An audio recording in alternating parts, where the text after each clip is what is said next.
माननीय कांशीराम साहब का बोलबाला था। लेकिन साथियों, पहली बार लखनऊ मंडल में कार्यक्रम सीतापुर में हुआ और सीतापुर पर आदरणीय बहन जी मंच पर बैठी हुई थी और वहां पर बहुत सारे लोग, बाबा साहब डॉक्टर अम्बेडकर की जयंती का कार्यक्रम था। जितने भी वक्ता आए थे तो सब बार बार बाबा साहब डॉक्टर अम्बेडकर के चरित्र का गुणगान करने के बजाय, ज्यादा जानकारी थी नहीं, तो बार बार एक ही बात रिपीट करते थे कि बाबा जी ने संविधान बनाया, बाबा जी ने संविधान बनाया, बाबा जी ने संविधान बनाया। जितने वक्ता आदि सिर्फ यही बोलते थे। लेकिन साथियों, जब आदरणीय बहन जी को बोलने का मौका मिला तो माननीय बहन जी खड़ी होकर बोली कि इतनी देर से इस मंच पर तमाम विद्वान साथी बैठे हुए हैं जो बाबा साहब डॉक्टर अम्बेडकर की जयंती के अवसर पर उनके संघर्षों को बताने के बजाय सिर्फ इतनी बात कह रही हैं, इतनी बात कह रहे हैं कि बाबा जी ने संविधान बनाया, बाबा जी ने संविधान बनाया। अरे ये माननीय बाबा साहब का संविधान की बात जब वो कर रहे थे तो माननीय बहन जी ने कहा कि परम पूज्य बाबा साहब डॉक्टर अम्बेडकर कोई भीख मांगने वाले बाबा जी नहीं है जो आप लोग बार बार बाबा जी कह रहे हैं।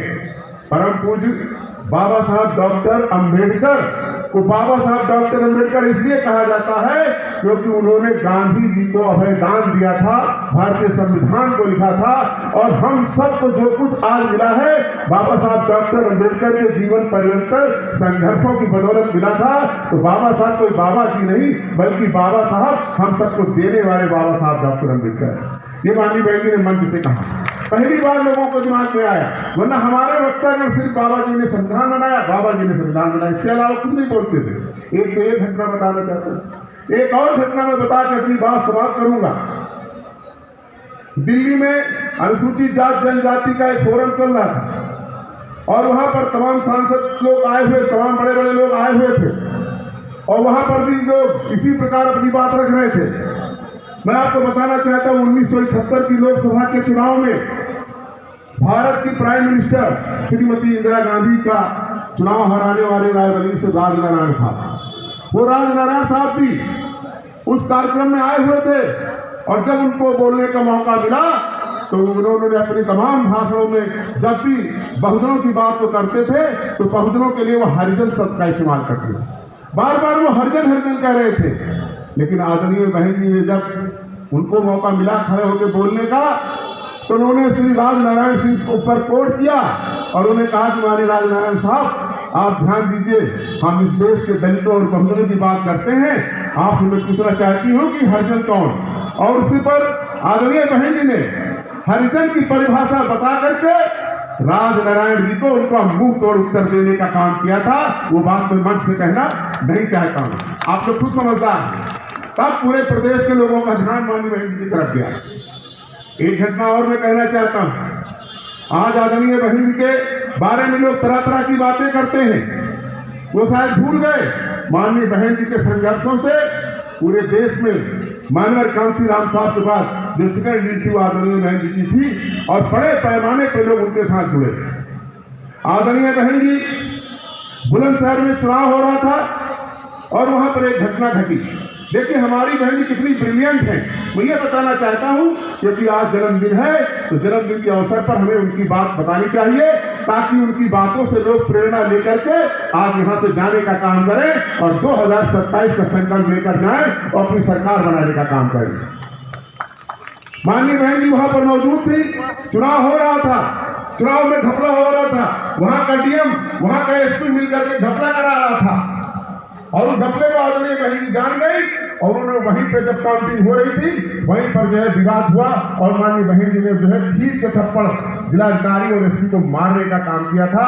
और उस समय कल्याण सिंह उत्तर प्रदेश के मुख्यमंत्री थे, उन्होंने आदरणीय बहन जी पर एनएसए लगाने का काम किया।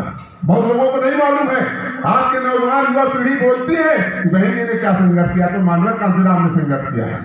अरे आदरणीय बहन जी ने माननीय कांशीराम साहब के साथ बराबर ताल से ताल मिलाकर, कंधे से कंधा से मिलाकर के संघर्ष करने का काम किया था। साथियों उसी समय भारतीय जनता पार्टी की सरकार ने उनको जेल भेजने का काम किया था।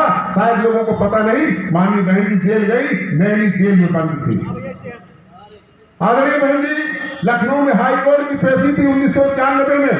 हम लोगों को जब पता चला, सारे लोग जो सीनियर लोग थे वो लोग इकट्ठे हुए थे, 4 वकील लखनऊ के लोगों ने किया था। 4 वकील, बड़े बड़े वकील हमारे लोगों ने किया था। माननीय बहन जी कार से जो लखनऊ आई, वहाँ लखनऊ में हाई कोर्ट में जहाँ पेशी थी, वहाँ प्रांगण में हम लोग मिले। हम लोग के सीनियर जो थे, जैसे आज हमारे यहाँ पर सीनियर बैठे थे, उन सीनियर साथियों ने माननीय बहन जी से बात की और कहा कि माननीय बहन जी हमने 4 वकील हाई कोर्ट के आपके पक्ष में लड़ने के लिए खड़े किए। साथियों जानते हैं माननीय बहन जी ने क्या जवाब दिया? जानते हैं आप माननीय बहन जी ने क्या जवाब दिया?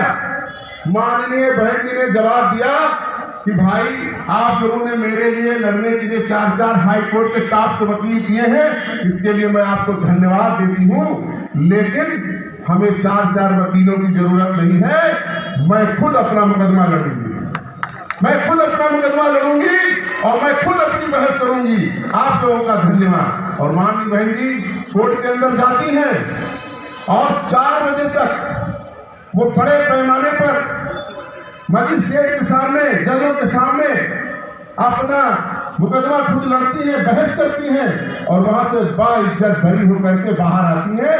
ऐसी थी हमारी नहीं। आज लोग, हमारी युवा पीढ़ी, नए लोग माननीय बहन जी पर उंगली उठाने का काम करते हैं।